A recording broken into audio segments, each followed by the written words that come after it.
So most people are conditioned to think that their workouts have to follow a certain formula or plan, that conditioning or cardio type training has to accompany it.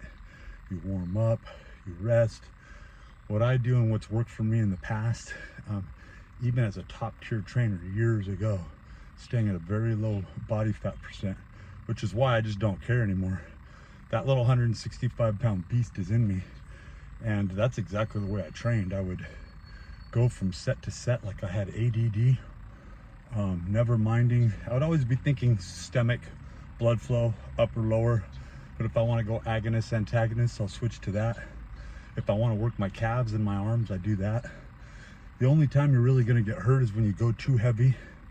You've got some sort of deviation that you should have had assessed by a professional prior to, and if you're unable to curl or lift your arms. So I have a shoulder problem. That's why I can't bench real heavy for my body weight, and so I'll put 15 or 20 pounds on, do side laterals and try to even out both sides, which was my favorite exercise. It's probably how I re-injured myself. But on compound lifts such as like shoulder presses, I can do pretty equal weight bilaterally from side to side. But down the road, when I can handle the intensity, and I mean, I get a good pump, you know, I get a good pump, I feel good, the muscle's gonna come. It's not non-ego lifting in the sense that I'm not trying to lift a maximal weight. I'm not trying to prove anything to anyone. I can sporadically go from exercise to exercise, and that's the way you have to do it in 24-hour fitness. If you go, is that everybody, 24-hour fitness is really 24-hour block party. People are mostly sitting on machines. I rarely see people moving the weight. So right when I get on a machine, I just go.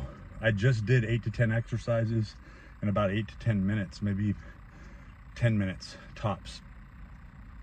If I feel like, oh wow, you know, that didn't accomplish anything, that's the whole point.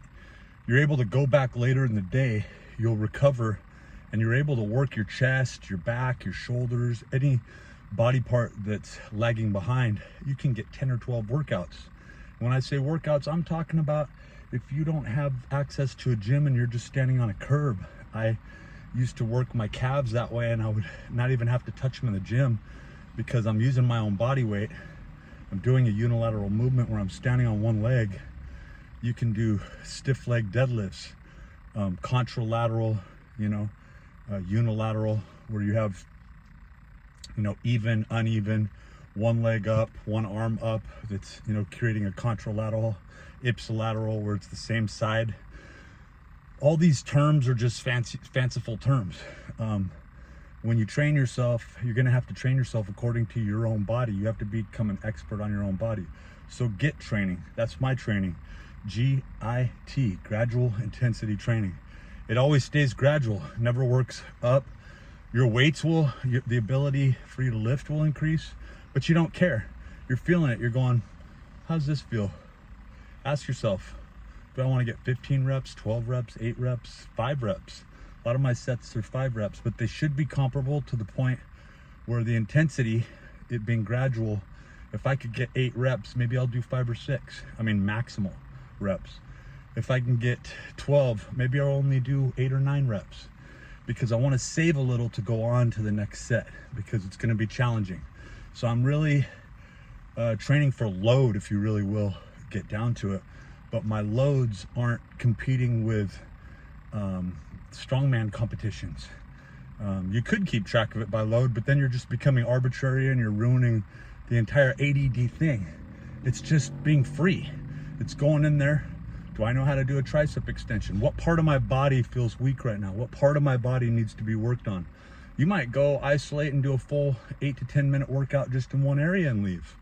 That is the gradual intensity training, is you're bringing up your weak muscle groups, your body parts, and you're trying to keep things systemic. You don't need to do cardio when you're doing this, because it's like you're doing cardio sessions. But if you want to mix 1 or 2 minutes on a spin bike in, then go back and do some kettlebell swings. So you can be complementary. You can focus in on certain cardio conditioning tools. You can do more, you know, resistive hypertrophy type tools. So get training, get with it.